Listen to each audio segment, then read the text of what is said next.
J'ai commencé. Je dois terminer. Bonjour à tous, c'est Antoine et aujourd'hui je suis là pour vous parler de la disparition de mon âme d'enfant, ou plutôt du dernier film d'animation des studios Disney intitulé Wish, Achat et la bonne étoile. Alors je vais pas tourner autour du pot, je trouve le film très mauvais et je suis pas le seul puisque Déborah a aussi été très déçue et je vous renvoie pour ça à sa critique écrite sur le site. Mais en réalité, ce qui est le plus intéressant avec Wish, c'est moins le film en lui-même que ce qu'il représente au sein de Disney. Parce que bon, on en parle souvent sur écran large, mais depuis quelques années, Mickey fait la grimace. Oh yeah! En 2019, année record de fréquentation pour les salles de cinéma, Disney était le roi du box-office entre les films Marvel, dont Avengers Endgame, ses remakes live, dont Le Roi Lion, ses films d'animation, dont Toy Story 4 et La Reine des Neiges 2, ou encore Star Wars 9. Et puis il y a eu le Covid et la panique d'un studio qui en a profité pour mettre en avant sa plateforme de streaming. Au moins on peut capter une scission claire puisque depuis Disney semble avoir enchaîné les mauvaises décisions, à commencer dans l'animation. À force d'avoir sorti ses films sur Disney+, le public a eu du mal à revenir en salle. Et ce n'est pas le succès très relatif d'Encanto ou le mégabit d'Avalonia qui me feront dire le contraire.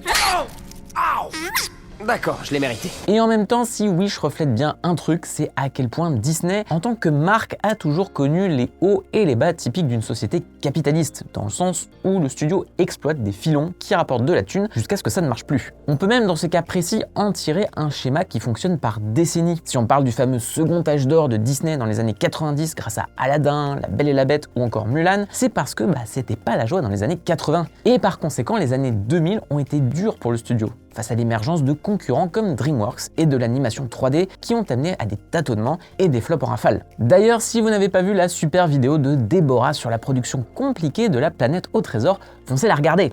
Sinon, je me mets à fredonner la chanson de David Hallyday. Comme on le sait, une fois que Disney a plus ou moins mis sous le tapis l'animation 2D traditionnelle, ils ont opéré une sorte de fusion avec les talents de Pixar et ça a donné des années 2010 dorées, avec le méga carton de La Reine des Neiges, de Zootopie ou encore de mon chouchou Vaiana, dans mon cœur ce film. Sauf qu'à chaque fois, ces élans lassent ou s'écroulent sur leur propre poids. Et en tant que gamin qui a grandi dans les années 2000, je dois bien reconnaître maintenant que j'ai pas connu la meilleure génération de Disney. Donc désolé, mais si vos gosses vont se faire leur cinéphilie dans les années 2020, ça risque d'être la mauvaise pioche. Il mérite mieux. C'est moi qui décide ce que chacun mérite.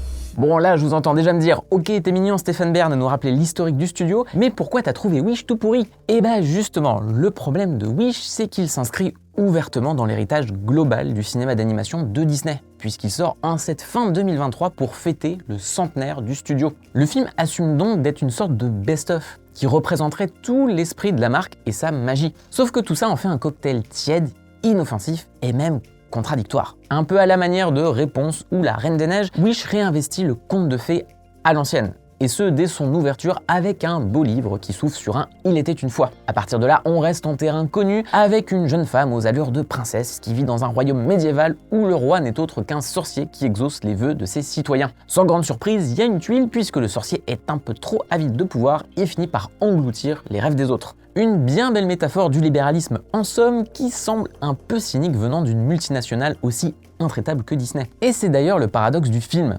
D'un côté, ces quelques traces d'ironie renforcent la malhonnêteté d'une marque qui essaie de rire de ses propres travers pour mieux s'en dédouaner. Vous savez, un peu comme lorsque les films méta se moquent de clichés de cinéma pour mieux les exploiter par fainéantise. That's just lazy writing. Mais de l'autre côté, Wish se prend diablement au sérieux, mais vraiment à un niveau que je ne m'explique pas. Et je dis ça alors que je ne suis pas le plus grand fan du ton très ironique des Disney récents. Bien sûr que la modernisation des codes des contes de fées est tout à fait légitime, mais elle s'est souvent faite remarquer par des gros clins d'œil pas bien finaux. Et c'est d'ailleurs pour ça que j'adore Vaiana, parce qu'il le faisait beaucoup moins et prenait l'émotion sur mon petit cœur tout mou. Mais dans le cas de Wish, son histoire à base d'héroïnes qui chantent et incite tout le monde à croire en ses rêves ferait presque figure de mauvaise parodie. Un peu comme si Shrek avait été écrit au premier degré. Du coup, c'est l'ennui total. Ça enquille ses actes et ses péripéties sans aucun souffle. Les personnages secondaires ne font que remplir une bête fonction et j'ai déjà oublié les chansons. Alors que d'habitude, c'est très facile de m'avoir là-dessus. Il est d'ailleurs révélateur que la qualité principale du film réside dans son méchant grand guignolesque,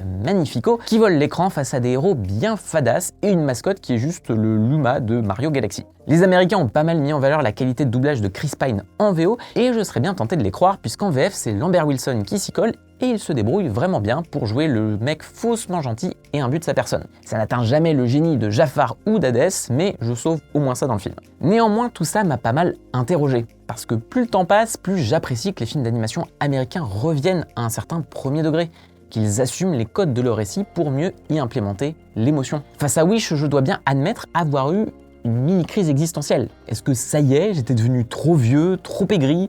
Est-ce que j'avais perdu mon âme d'enfant à force de chroniquer des grosses daubes pour écran large? Eh ben en fait non, parce que même après 1000 visionnages, je chiale toujours autant à la fin de Monstres et compagnie. J'aime beaucoup les chansons de La Reine des Neiges 2, et si j'ai un coup de blues, il y a de grandes chances que je me mette Zootopie. Donc qu'est-ce qui va pas avec Wish? Eh ben je pense que ça tient à un truc très simple, et c'est son animation.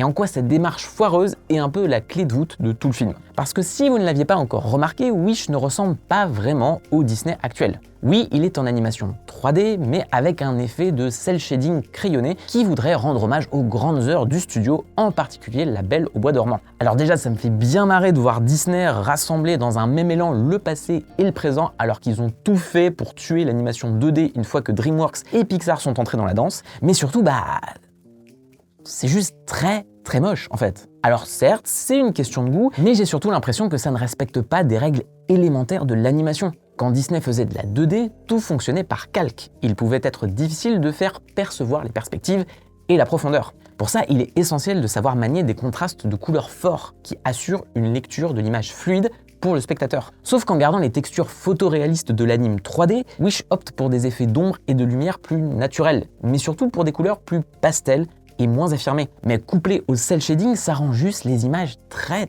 fades, si bien qu'il est parfois difficile et déplaisant de détecter le sujet d'un plan et la lecture logique d'une image. Et pour aller plus loin, ça renforce le vide intersidéral de ces décors, à commencer par ce château qui semble être habité par 3 figurants. Quand on y réfléchit, c'est terrible, parce que je ne doute pas que Disney ait flairé le bon coup et ait vu dans cette méthodologie une façon de se rapprocher du mélange des styles des films Spider-Man. Mais depuis, d'autres sont déjà passés par là avec beaucoup de réussite, comme le Chapeauté 2. Et Disney montre juste avec Wish à quel point ils ont un train de retard, alors qu'ils sont censés être les leaders du secteur. Pour moi, ça reflète l'échec flagrant du film. À vouloir le beurre et l'argent du beurre en mixant tout n'importe comment, Wish ne sait plus où donner de la tête, et essaie de pallier son manque d'audace avec des références ultra balourdes aux classiques Disney. Au moins, si vous aviez pas compris que c'était un hommage à de bien meilleurs films, il a le mérite de l'expliciter. Même si je me refuse de généraliser l'état du studio d'animation, qui continue régulièrement de sortir de très beaux films, Wish montre ce que Disney peut être de pire. Une coquille vide qui dévitalise tout ce qui a fait sa gloire d'antan et un héritage réduit à ne plus être qu'un vernis bien triste. Un peu comme mon âme d'enfant. Hello, darkness, my old friend. Cependant, si vous voulez me consoler, vous pouvez le faire en soutenant Écran Large, que ce soit en likant, en partageant ou en commentant cette vidéo pour me traiter de mec gris qui a oublié de débrancher son cerveau, je suppose. Mais sachez aussi qu'on propose un abonnement sur le site Écran Large qui vous donne accès contre quelques euros par mois à pas mal d'articles exclusifs et approfondis. Le lien est en description et sur ce, je vous laisse, je pars me remater Vaiana. Ciao!